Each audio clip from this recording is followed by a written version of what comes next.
Alaskan Performance Partners. Count on performance, not promises. Hey there, everybody. It's Amanda Pineda with the Alaskan Performance Partners, and today we're going to be talking about negotiations. But before we get into that, if you know anybody that is looking to buy, sell, or just dipping their toes in the real estate market in 2021, go ahead and share this video with them so that way they can know exactly what to look for when searching for a realtor. But other than that, let's get into it. So, what makes a good negotiator?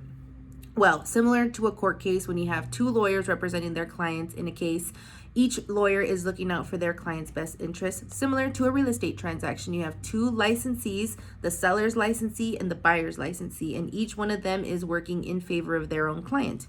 So when does negotiations come up? Like, I didn't even know my realtor needed to know how to negotiate. Well, in a real estate transaction, we are constantly negotiating. Each side is in contact, trying to figure out price, closing costs. There's a bunch of different things that come into play.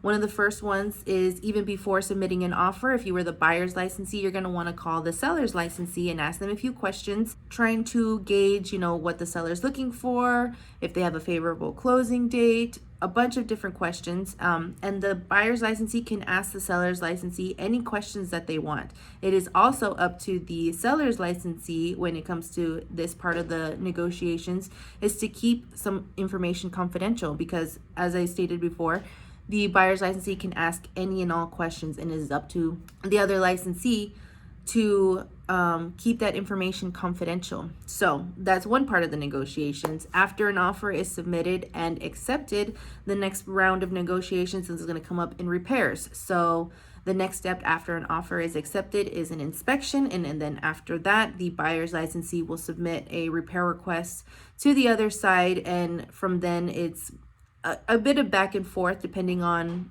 what exactly each side is looking for, and it takes some creative solutions from both sides to be able to find a good middle ground that the buyer's licensee and the buyer and the seller can agree on and move forward in the transaction. One of the biggest things about being a realtor is keeping the transaction going all the way into the closing table, keeping in line with dates, any and all deadlines that come up in a real estate transaction.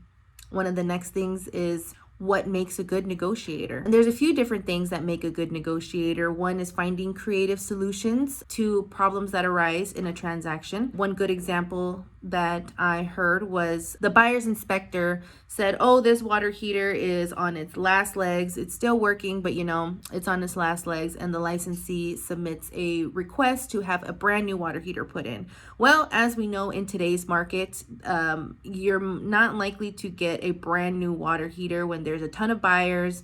Lots of them are foregoing inspections, buying homes as is. In the Alaska market, it's a little bit different, but in the lower 48, you're definitely coming across those types of deals. So as a selling licensee, you don't want to outright, reject this request, but you also don't want to have your seller pay that much money. So a good middle ground is maybe coming up with a home warranty. It'll be less for your seller and it'll cover a year after the closing date for the buyer. So that's one creative solution. Another aspect of a good negotiator is making everybody in the transaction feel comfortable and having everybody walking away feeling like they got to win, not just one side winning versus the other. A good negotiator is somebody that you like working with, somebody that is professional, and somebody that has a clear goal in mind and is working towards that one goal. And lastly, having a good negotiator is important because you want somebody representing you and looking out for your best interests. When it comes into relationships and transactions, it can get a little bit confusing sometimes, but you do want to have an agent representing you because they are going to be looking out for your best interests. They are going to be fighting for you. They're going to be in constant contact with you.